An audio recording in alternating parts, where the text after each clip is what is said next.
Assalamualaikum warahmatullahi wabarakatuh. Perkenalkan, nama saya Farhan Ismail, NIM akhiran 168 kelas C.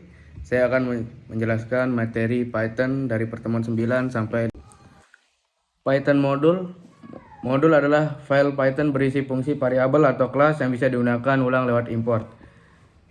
Modul di Python itu kayak alat bantu. Kita bisa simpan fungsi-fungsi yang kita buat ke dalam file sendiri.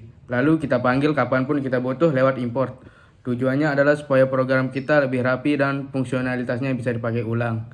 Tapi untuk contoh ini saya tunjukkan langsung tanpa import supaya bisa langsung jalan. Codingannya itu ini. Di sini saya buat dua fungsi. Yang pertama rupiah ke dolar, saya masukin parameter rupiah, lalu saya bagi dengan 15.500 karena itu nilai tukar ke dolar. Fungsi kedua dolar ke rupiah. Ini kebalikannya, saya kaliin dolar dengan 15.500. Terus di bawah saya panggil kedua fungsi itu pakai print supaya kita tahu hasil konversinya. Jadi ini semacam contoh penggunaan modul sederhana. Selanjutnya Python package.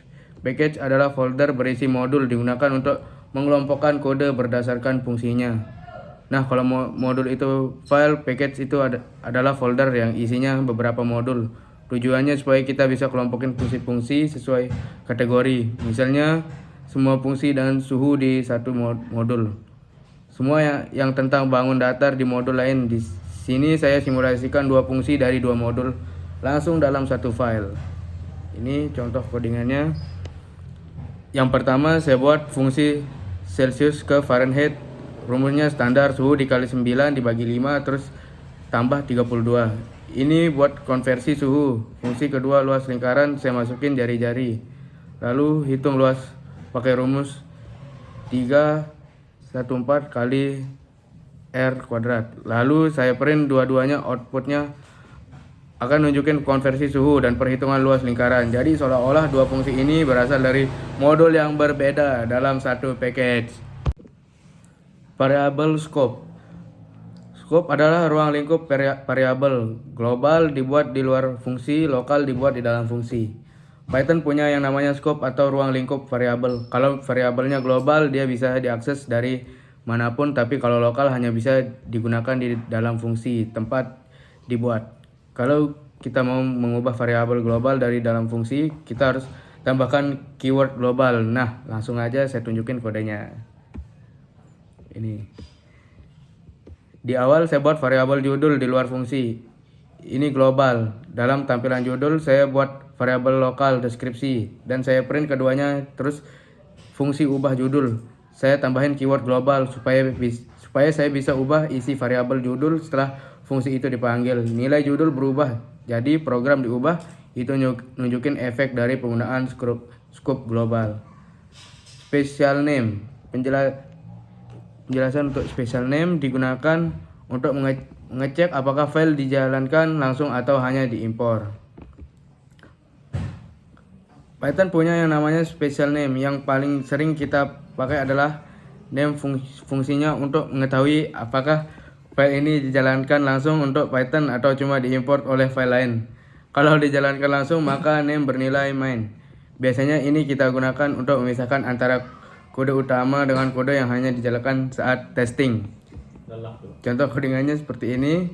Saya buat fungsi info sederhana lalu cek if name main. Kalau ini dijalankan langsung maka fungsinya info akan dipanggil. Kita juga akan lihat nilai dari name yaitu main. Tapi kalau file itu diimport dari if name main tidak akan dijalankan. Setelah dari pertemuan 9 kita lanjut ke pertemuan 10 yaitu Object Oriented Programming atau OP. OP Class Object. Class adalah blueprint cetak biru dan objek adalah hasil nyata dari blueprint tersebut. Jadi kelas itu ibarat cetak biru atau template. Misalnya kita bikin kelas mahasiswa, isinya bisa atribut kayak nama dan NIM. Lalu kita bisa buat banyak objek dari kelas itu. Objek ini adalah data nyata, misalnya mahasiswa bernama Dito, Rina, dan sebagainya. Contoh codingan yang saya buat itu kayak gini. Pertama saya buat kelas kosong namanya mahasiswa pakai keyword kelas. Lalu saya buat dua objek dari kelas itu, mahasiswa 1 dan mahasiswa 2. Waktu kita print, kita akan lihat kalau dua objek itu punya alamat memori yang berbeda. Artinya kita udah berhasil bikin dua objek nyata dari satu kelas. Selanjutnya OP Instance Method. Instance Method adalah fungsi yang bisa diakses oleh objek, didefinisikan di dalam kelas dan menerima self. Kita masuk ke Instance Method. Jadi metode ini adalah fungsi yang dibuat di dalam kelas dan hanya dipanggil oleh objek. Kita harus pakai self sebagai parameter pertama supaya metode bisa diakses atribut milik objek itu sendiri. Keringannya seperti ini. Di kelas mahasiswa saya buat fungsi perkenalan yang pakai self. Self ini kayak penghubung ke objeknya. Lalu buat objek mahasiswa dan saya panggil mahasiswa perkenalan.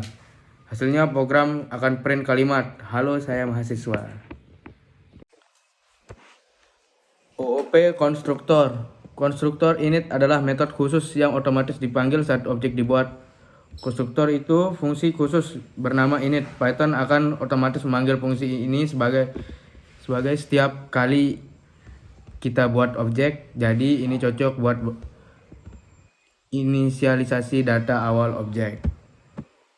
Berikut kodenya. Konstruktor init ini menerima dua parameter tambahan nama dan name. Di dalam konstruktor saya simpan data self nama dan self name. Lalu saya buat metode info buat nampilin data mahasiswa terakhir. Saya buat objek mahasiswa dan langsung isi datanya waktu info dipanggil dan datanya tampil. Lanjut, OP Property Visibility. Property Visibility mengatur apakah atribut bisa diakses dari luar kelas. Tanpa garis bawah, public, 1 underscore adalah protected, 2 underscore adalah private. Di Python kita bisa atur tingkat akses sebuah atribut pakai penamaan. Kalau nama variabel biasa itu public, kalau diawali 1 underscore itu protected, artinya sebaiknya tidak diakses dari luar. Kalau 2 underscore itu private. Python akan persulit akses dari luar kelas. Seperti ini contohnya. Saya buat 3 jenis atribut, nama public, jurusan protected, dan IPK private.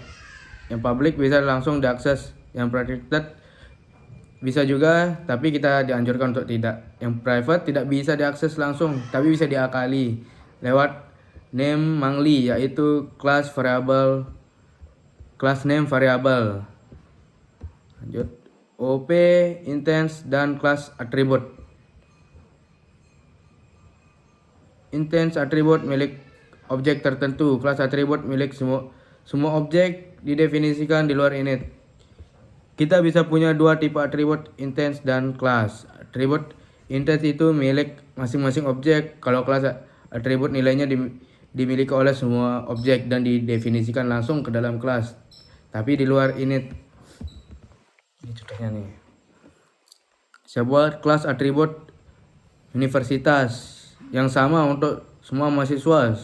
Setiap objek punya nama masing-masing. Instance atribut waktu kita cetak nama bisa beda, tapi universitas tetap sama untuk semua objek. Kelas metode. Kelas metode adalah metode yang bekerja pada kelas, bukan objek. Didefinisikan dengan dekorator kelas metode dan menerima CLS atau kelas. Kalau instance method pakai self, kelas pakai method, itu pakai CLS, singkatan dari kelas. Jadi dia tidak berurusan dengan objek tertentu, tapi dengan kelasnya langsung. Kita bisa gunakan kelas method untuk membuat objek baru atau mengakses dan atribut. Ini contohnya.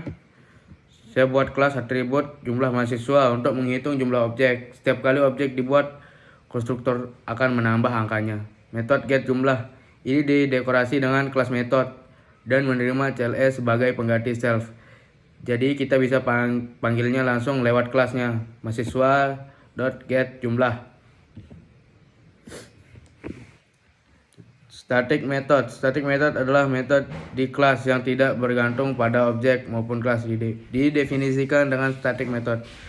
Static method itu seperti fungsi biasa tapi ditaruh di dalam kelas untuk tujuan pengelompokan. Dia tidak pakai self ataupun CLS. artinya tidak bergantung pada objek maupun kelas. Cocok untuk fungsi bantu yang relevan dengan kelas, tapi tidak butuh akses atribut kelas atau objek. Ini contohnya. Fungsi tambah saya letakkan di dalam kelas matematika dan saya tandai dengan static method. Fungsi ini tidak butuh self dan atau cls. Jadi bisa langsung dipanggil pakai matematika.tambah. Outputnya tentu hasil penjumlahan 2 angka. Kelas inheritance. Inheritance memungkinkan kelas anak mewarisi atribut dan metode dari kelas induk. Inheritance itu kayak pewaris sifat. Kita bisa buat kelas baru yang mewarisi isi dari kelas yang sudah ada. Jadi kita nggak perlu nulis ulang semuanya. Kelas anak bisa menggunakan semua metode dan atribut dari kelas induk. Bahkan bisa menambah atau menimpa. Seperti ini. Kelas mahasiswa mewarisi dari kelas manusia. Karena itu objek MHS bisa memanggil metode berjalan dari kelas induk dan metode berjalan dan metode belajar milik sendiri. Ini contoh sederhana pewarisan di Python. Abstract method. Abstract method adalah metode tanpa isi di kelas induk. Harus di-override di kelas anak didefinisikan dan abstract method. Kadang kita ingin bikin kerangka umum tanpa tahu isi detailnya. Disinilah abstract method berguna. Kita pakai kelas induk sebagai blueprint yang tidak bisa dipakai langsung, tapi harus diturunkan diturunkan dan diisi oleh kelas anak. Untuk ini kita perlu modul ABC di Python. Seperti ini. Kelas hewan saya turunkan dari ABC, artinya abstract base class. Metode bersuara saya tandai sebagai abstract method, jadi nggak punya isi. Kelas kucing harus mengoverride metode ini. Kalau tidak, maka kelas kucing tidak bisa dibuat objeknya. Setelah saya buat objek dari kucing, saya panggil metode bersuara dan hasilnya meong. Data class adalah kelas khusus untuk menyimpan data. Tidak perlu menulis init secara manual. Kadang kita cuma mau simpan data tanpa banyak logika, misalnya nama, umur, dan sebagainya. Nah, kita bisa pakai data class Python akan otomatis menambah init, wrap, dan lainnya untuk kita. Kodenya, saya pakai data class dari modul data classes. Lalu saya buat kelas mahasiswa dengan 2 field, nama dan umur. Python otomatis bikin konstruktor dan print yang rapi saat saya buat objek dan print. Hasilnya langsung kelihatan bagus. Non adalah nilai khusus di Python yang berarti tidak ada apa-apa atau kosong. Type-nya adalah non-type. Non itu nilai spesial di Python yang artinya kosong atau tidak ada nilai. Tapi ini beda dengan null, string kosong atau boolean false. Non ini punya tipe sendiri yaitu non-type. Biasanya digunakan saat sebuah fungsi tidak mengembalikan apa-apa. Ini kodenya. Saya bikin fungsi halo yang cuma print hi tapi nggak punya return. Jadi waktu kita simpan hasilnya ke variabel hasil, nilainya adalah non. Saat kita cetak type hasilnya adalah kelas non-type. Lanjut, pack and unpack. Pack menggabungkan beberapa nilai ke satu variabel. Unpack memecah isi koleksi ke beberapa variabel, berlaku untuk tuple, list, set, dan dict. Di Python kita bisa pakai teknik packing dan unpacking untuk menangani koleksi data. Packing artinya menggabungkan beberapa nilai ke dalam satu variabel dan unpacking artinya mengambil isi satu persatu dari koleksi itu ke dalam variabel-variabel terpisah. Kodenya ini, pertama saya buat tuple data, lalu saya pecah ke 3 variabel nama, umur, dan jurusan. Lalu saya lakukan hal yang sama pada list angka dan bisa langsung pakai variabelnya satu-satu. Terakhir saya unpack dictionary pakai item, kita ambil key dan value secara langsung ke dalam loop. Duck typing, structural typing. Duck typing, if it walks like a duck and quack like a duck, it's a duck. Structural typing mengecek apakah struktur, atribut, atau metode cocok. Duck typing itu prinsip di Python yang artinya Asal sebuah objek punya metode yang kita butuhkan, kita anggap udah cocok. Python nggak peduli tipe aslinya. Sedangkan struktural typing seperti di bahasa statis atau pakai type hint, ngecek kesesuaian struktur secara eksplisit. Ini kodenya. Saya buat dua kelas, bebek dan anjing. Keduanya punya metode bersuara di fungsi buat suara. Saya nggak cek tipe objeknya, yang penting dia punya metode bersuara. Inilah contoh duck typing. Asal bentuk dan perilakunya cocok, kita anggap bisa dipakai. Pattern matching. Fitur match digunakan untuk memeriksa pola dari suatu nilai, seperti switch pada bahasa lain. Mulai dari Python 3.10, kita bisa pakai match case, kayak di bahasa lain yang punya switch case. Ini cocok buat ngecek nilai dan menyesuaikan eksekusi berdasarkan pola. Seperti ini. Nilai saya simpan di variabel nilai, lalu saya pakai match untuk mengecek isinya. Lalu 100 tampilkan sempurna. Kalau 90 atau 95 tampilkan luar biasa. Kalau 80, 85 atau 89 tampilkan bagus. Dan kalau tidak ada yang cocok atau masuk ke case alias default. Selanjutnya error exception. Error adalah kesalahan yang menyebabkan program berhenti. Exception adalah jenis error yang bisa ditangani oleh program. Dalam Python kita pasti ketemu yang namanya error, tapi nggak semua error itu harus bikin program kita berhenti. Ada yang disebut exception, yaitu error yang bisa kita tangani dengan cara tertentu supaya program tetap jalan. Misalnya error pembagian 0, file tidak ditemukan atau input yang tidak valid. Seperti ini. Di sini saya coba print suatu sebelum error. Lalu saya coba bagi 1 dengan 0. Lalu kita jalankan baris 1 dan 0 seperti ini. Python akan memunculkan error zero division error. Dan baris berikutnya tidak akan dijalankan. Jadi program akan berhenti total saat error itu terjadi. Lanjut. Exception handling. Struktur penanganan exception: try kode utama, escape menangani error, else dijalankan tidak ada. Jika tidak ada error, finally selalu dijalankan. Kalau kita nggak mau program kita berhenti karena error, kita bisa pakai yang namanya try except. Kita taruh kode yang berpotensi error di dalam try. Dan kalau terjadi error, blok except akan menangkap dan menangani error itu. Kita juga bisa pakai else untuk mengeksekusi jika tidak ada error. Dan finally, untuk bagian yang akan dijalankan selalu entah error atau tidak. Seperti ini codingannya. Di bagian try saya minta user masukkan angka, lalu bagi 10 dan angka itu. Kalau user masukkan 0 akan masuk zero division error. Kalau dimasukkan teks akan masuk value error. Kalau tidak error maka else akan jalan dan tampilkan hasilnya. Dan bagian finally akan jalan apapun yang terjadi. Ini cocok untuk bersih-bersih data atau nutup koneksi. Lalu docstring.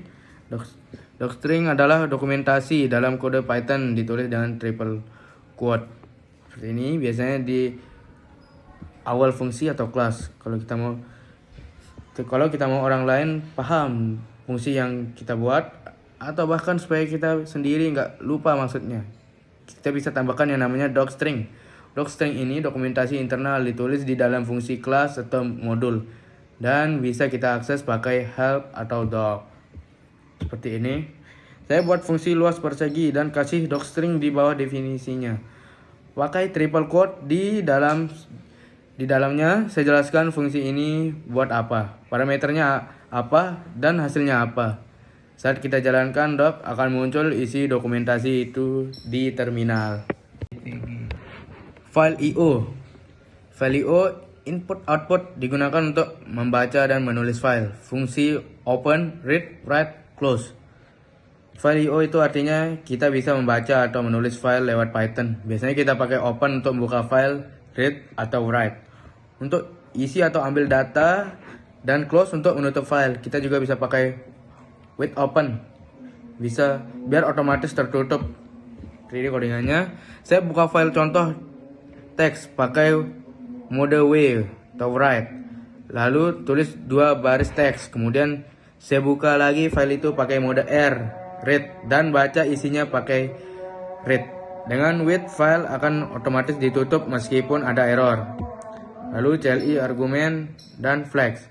Python bisa menerima input dari terminal melalui scs.argv atau argparse.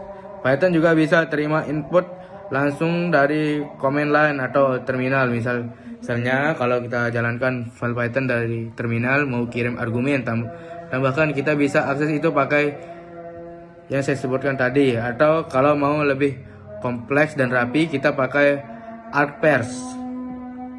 Antara dua itu kodenya seperti ini. Modul SCS menyimpan daftar argumen dari terminal dalam bentuk list.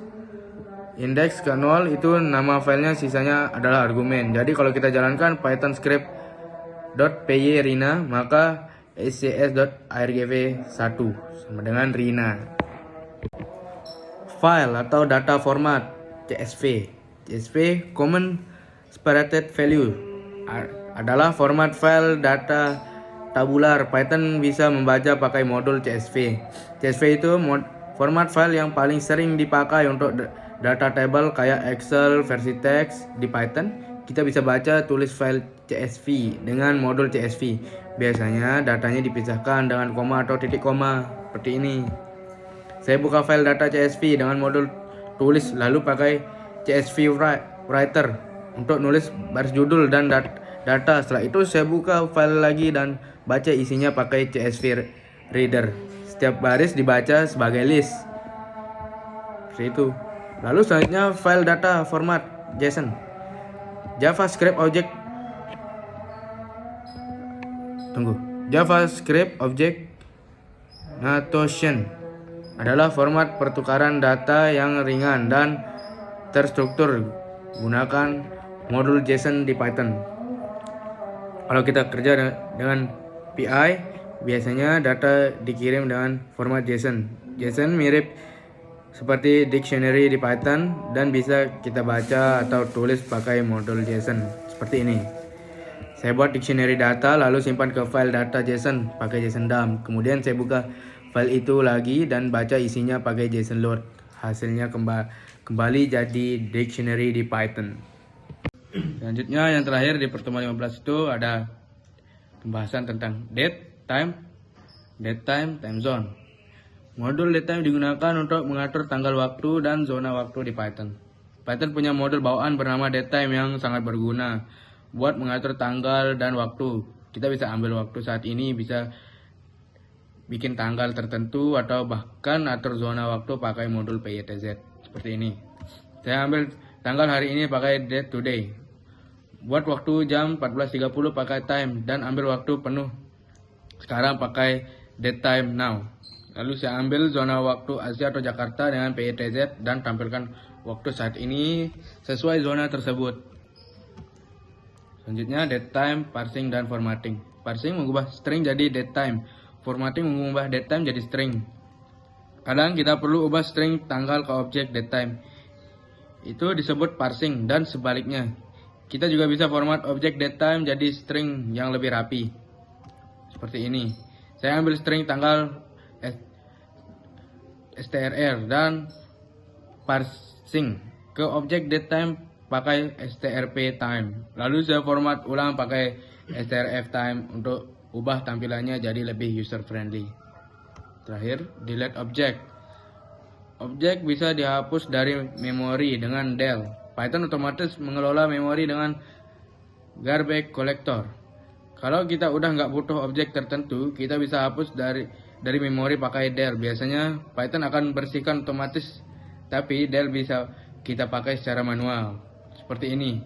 Saya buat kelas test yang punya metode del yang otomatis dijalankan saat objeknya dihapus. Saya buat objek A lalu hapus pakai del A, maka Python akan cetak objek dihapus. Dan selesai. Mungkin sekian dari saya, lebih kurangnya mohon dimaafkan. Assalamualaikum warahmatullahi wabarakatuh. Peace.